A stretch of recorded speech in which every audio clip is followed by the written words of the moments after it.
আসসালামু আলাইকুম। Hello everyone, আপনারা সবাই কেমন আছেন? আশা করি সবাই খুব ভালো আছেন আর আমিও অনেক ভালো আছি। তো আমি আজকে আপনাদের সাথে এই হলুদ ফুলকপি দিয়ে একটি রেসিপি তৈরি করব আর সেটাই শেয়ার করব।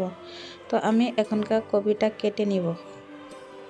কপিটা কেটে নিয়ে আমি সাদা পানিতে একটু কপিগুলো ভালো করে ধুয়ে নিলাম আর তারপর কড়াইটা চৌকাতে বসায় এখনকার আমি চৌকাটা অন করে দিব। আর কড়াইয়ের ভিতরে একটু সাদা পানি দিয়ে তার ভিতরে ফুলকপিগুলো দিয়ে দিব। তারপর আমি ঢাকনটা লাগিয়ে দিব একটু সময় ভাপানোর জন্য। তো ভাপানো কামটা আমার শেষ। এখনকার আমি ফুলকপিগুলো সুন্দর করে সেঁকে নিব। এদিকে আমি কড়াইটা বসায় দিলাম আর চৌকাটা অন করে দিলাম। তো ওই পাশে আমার চাউল গুঁড়া, বেকিং আর মশলাগুলো পেস্ট বানিয়ে ফুলকপির সঙ্গে মিশিয়ে আমি তেলের ভিতরে দিয়ে দিব। তারপর আমি আবারও একটু চা বসায় দিব।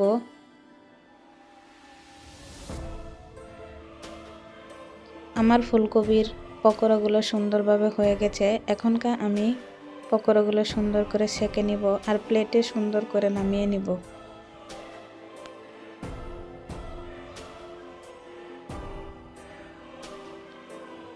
বাকি থাকা ফুলকপিগুলো আমি আবারও তেলের ভিতরে দিয়ে দিব।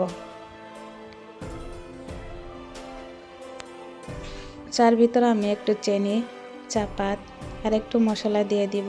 মশলার ভিতরে আছে সাদা এলাচি, লং, গোলমরিচ, দালচিনি খাল।